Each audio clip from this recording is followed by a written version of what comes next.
All right, what's up? Welcome to Just Cuz Podcast. We're here with the one and only Gino J. What's up, Gino? What's happening, man? What up, Cuzzo? What up? How you do, fam? How you do? I'm doing all right, man, and it's a pleasure for you letting me into your wonderful what you say? My wonderful but so complex world. Oh, Gino. That's right. When did you start, man? When did you start? You're a DJ, right? I'm a DJ. I'm a concert promoter. I'm a radio personality. But before I do all that, I gotta let y'all know my relationship with Cuzzo. So once upon a time, way back in the day, he don't like me telling this story, but I'm gonna tell it anyway. This little youngster used to come over to my house. You know, me and his older brother was real cool, and he brought him. He said, "Man, you gotta meet my little younger brother, man. Gino, he loved him some music too, man, and you know he a West Coast fan like we are." I said, really? He said, yeah. So he brought him over there, and we started. And I started playing him some music here and there, and I would just watch him sit there bobbing his head and everything, and I could tell that the brother was truly into the music scene like I was, because watching him reminded me of myself in my younger days with that music and everything. And what sealed the deal, he started doing beats. And my dad, Arthur L. Johnson, one of the most important people in my life that truly cultivated me, was there. And he was in the other room, and he brought me, I know you remember this, yeah, he brought an instrumental over to the house, and I'm playing it, and my dad came in there and said, "Hey, I need that." And when my dad said he needed something, of course he was going to get it. But more importantly, it just showed, how this man, shall I say, at the time, this youngster was captivating an older audience with the beats he was coming up with, and my father was, a mature man, I should say, and he loved those beats he was putting forth. And from that day on, I had nothing but respect for the man all day long. Much respect to you, Cuz. Thank you, Gino. You inspired me as well, man. Throughout my years, when I came to your house, man, and I seen all that music, I seen so much music. I was like captivated, like for real. Like the man had music everywhere. It was like a room with CDs everywhere, and it was like heaven.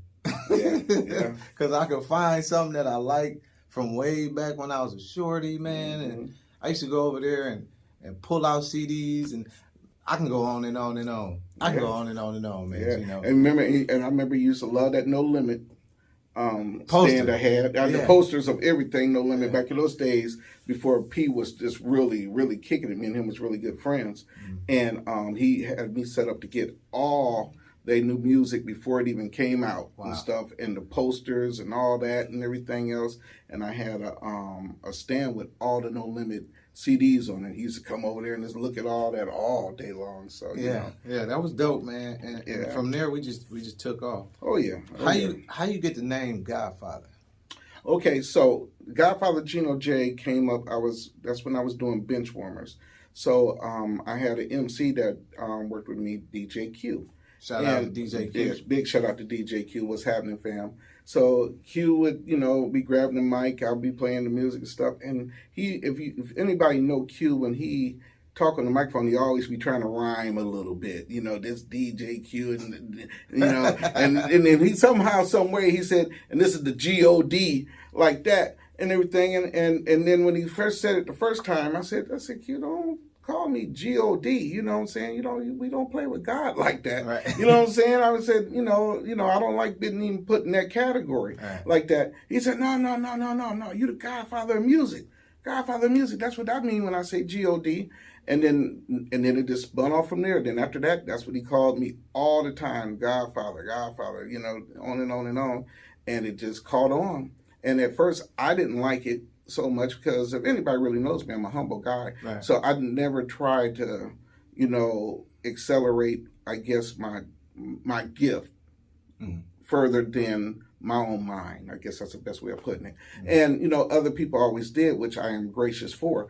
And he got it started, and it just took off, and then it got to the point I said, well, shit, I might as well roll with it, and that's what I did. You know what I'm saying? So the Godfather Gino J came from DJ Q. That's what's up, man. Yep. All right, I got started way back when. Okay. I'm gonna be quick with this as possible because I don't want to bore your audience. All right. So when I was younger, you know what I'm saying? I don't want to date myself too bad.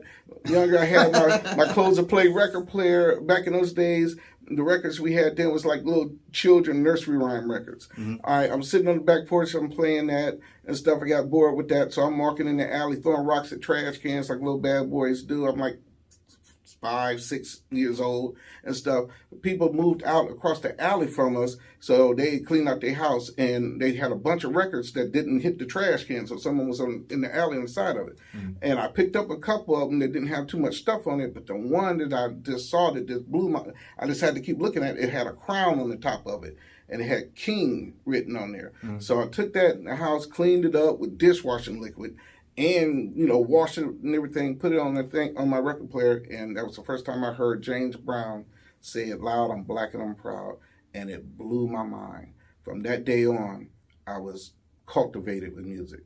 Wow. That was the first time I actually heard a bass note, you know, ringing, because the children records didn't have no bass notes playing, you know, and that was it. And that actually helped me. My love for music in the early days like that, there helped me with my mathematics, helped me with reading, because I wanted to know everything about it. So I would read the 45 from the front to bottom, front, back, you know, all the little lettering, all that and stuff. So back in them days, we made 8-track tapes. So an 8-track tape would be 45 minutes long or whatever, or you can get some 80 minutes long or 90 minutes. Mm-hmm. And I would want to record my 8-track tapes, you know, on my dad's stereo, because he had the good stereo with the 8-track recorder. I had to do it when he was at work, because he wouldn't want to mess with his stuff. 8 tracks. 8 tracks, okay? So I would sit down with a piece of paper and add up the songs that I'm playing, so that way I would know exactly how many songs I could play before it flipped to the next track, because I didn't want to flip into the next track in the middle of the song. Mm-hmm. And stuff. So that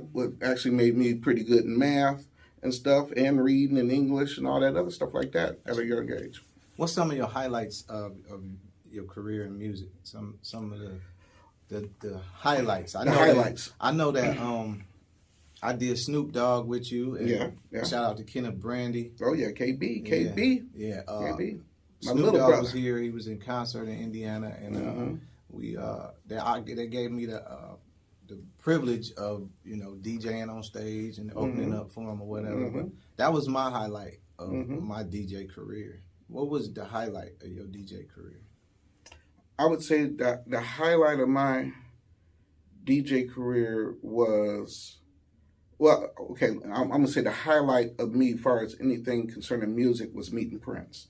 Okay. And actually being able to stand neck to neck, just like we are. Like we are. I was closer to him than what me and you are. Wow. I was like right, like I'm here, he's there. Right. And me sitting there actually talking to him, that was just mind blowing.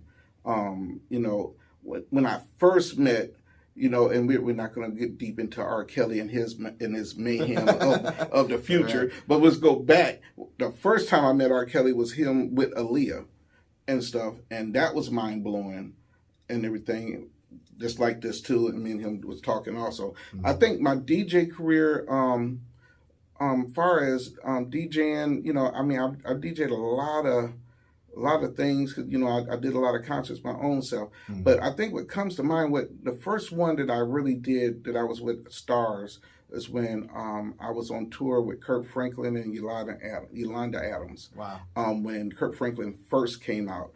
I was on tour with them for, I think, about it was like a 6-week tour. Mm. And I was the DJ for the comedian and the DJ for the intro of Kirk Franklin, because Kirk Franklin would come out with a mix of music and stuff that I put together for him before he actually started his show and stuff. And I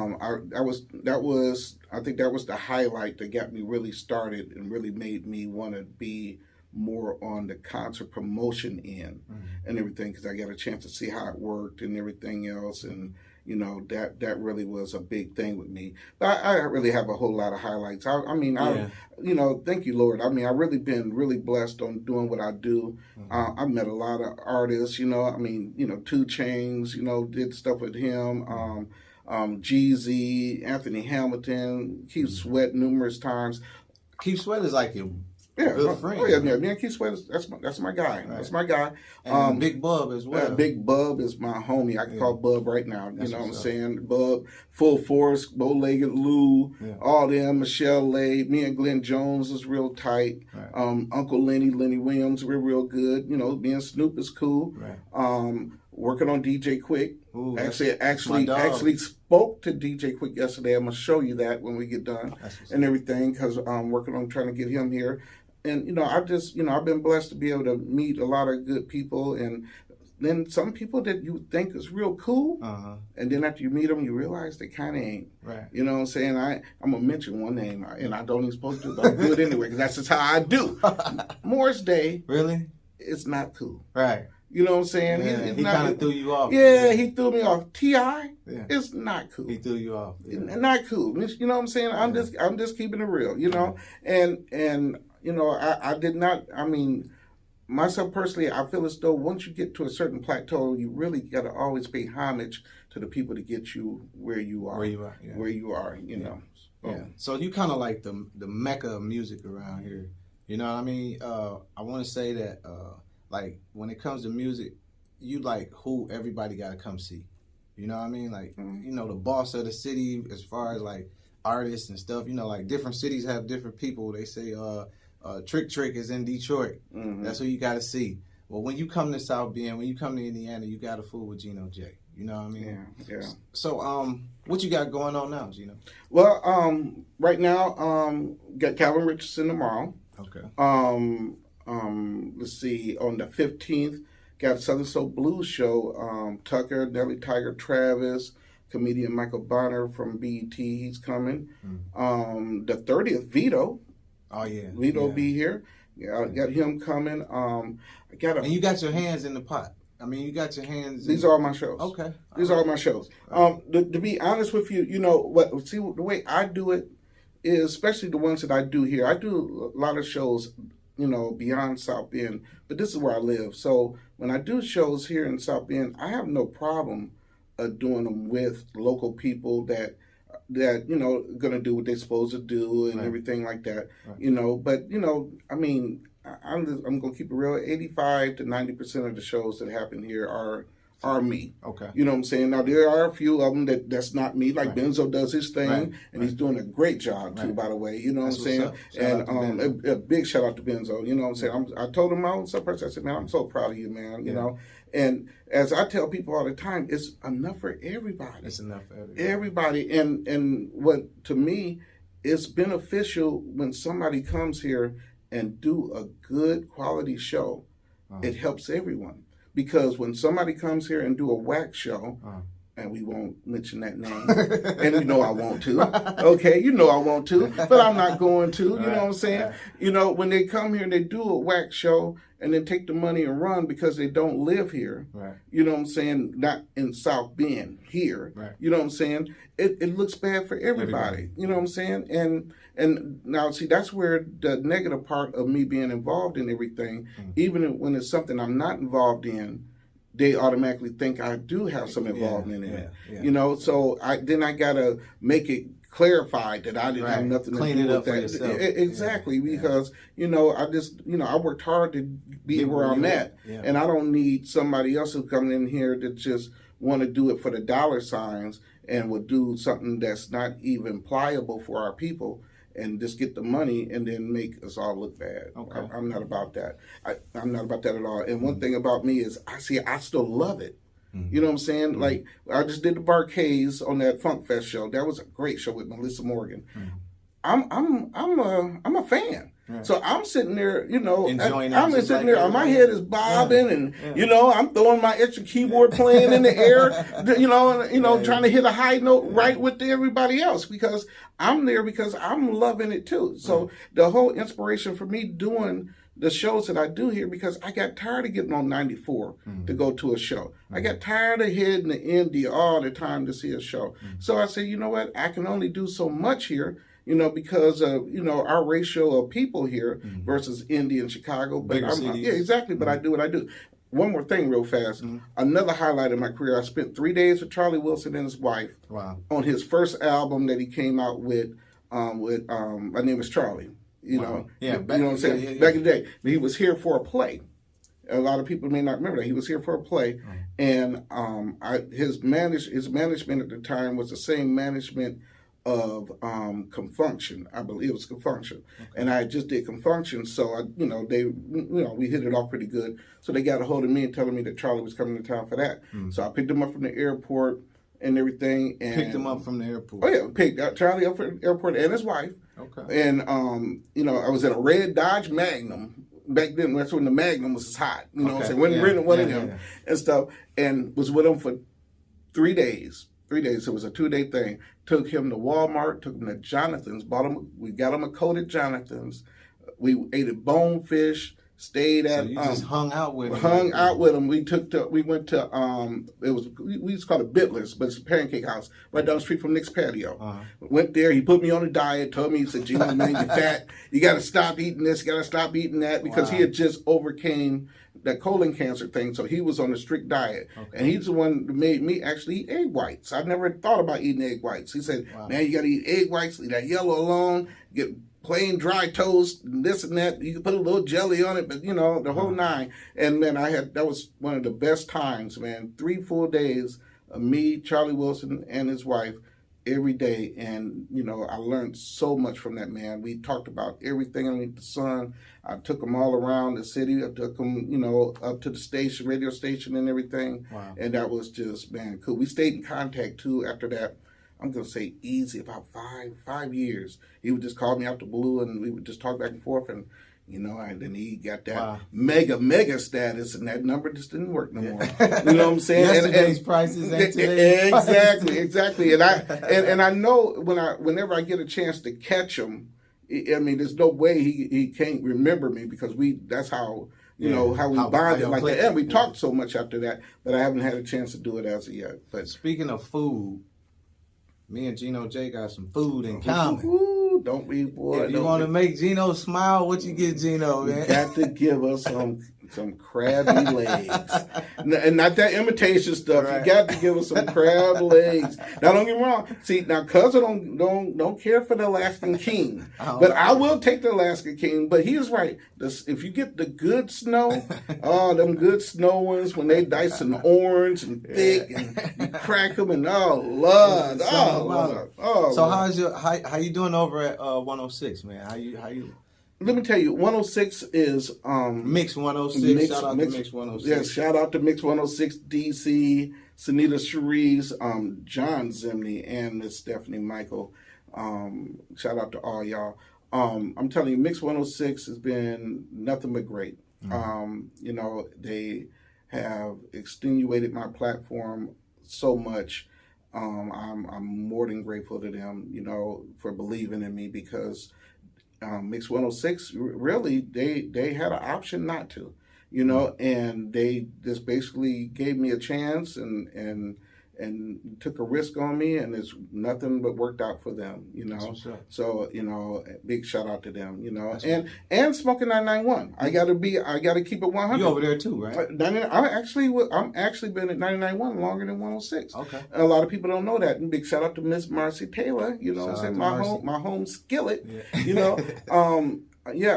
Marcy is one of the main people that encouraged me to actually do radio. Back in the day when I was do all those shows like at the W or Benchwarmers and just all that stuff clubs. Like that. Yeah, different clubs, doing little commercials for stuff like that. And she used to tell me all the time, you need to probably just go ahead and just do you a show and stuff. And I did a couple of little preliminary things, and it took off, and and boom, it started with them. And I still do stuff with them and everything, but my main thing is Mix 106. I'm on there 7 days a week. That's what's 7 days a week, which is a blessing. Gino J, what is it? What is it called? The show? Which show? On 106. Well, no, 106 is Afternoon Drive. Afternoon Drive. The Afternoon Drive with the Godfather Gino J. And if y'all listen to that intro, I knew you was gonna you know I gotta say it. If y'all listen to that intro, when you hear that intro, you hear that dude coming in. How's it go? It's the Afternoon Drive 3 to 7 like every day.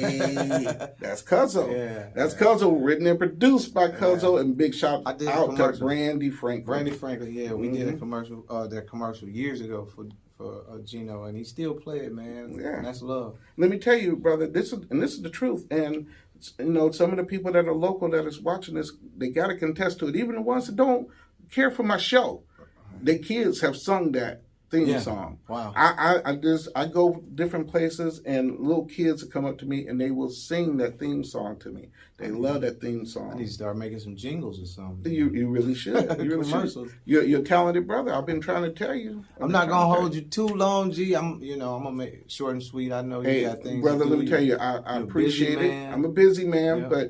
But I'm glad we was able to finally get this done, man. Big shout out to you, man. I love you. You know that. You know what I'm saying? And hey, much to you, brother. Much to you. Thank you, man. I appreciate you coming on my show, man. And I'm gonna share this with as many people, and it's gonna be on YouTube. You got any social media handles? Well, let me tell y'all. I'm gonna keep it 100 with y'all, so that way y'all know. I have no social media. None. I don't know how. Right. You know, thank you, Lord. I have been relevant and still, you know, accepted in the mix. In the mix of doing what I'm doing with absolutely no social media. Wow. I'm not on. Isn't that crazy? I have no Facebook, no Instagram, no nothing. Everything I do is the old-fashioned way, word of mouth, bottom line. And the reason, don't get me wrong, I have nothing against social media. And if I was younger, Lord knows I'd be on there. But you know what? Once you get to a certain point in your life, you got to understand social media also comes with a little bit of that BS. And you got to always figure out a way to cut that BS out of your life, especially when you get older, because your patient level is lower too. That's good word of wisdom. That's it. But yeah, man. Thank you, Gino. Man, always, brother. We're gonna have to go get some crab legs, man. Man, you know what? I'm finna go get a case right now. Put me on, G. God knows I am right now. I thank you much.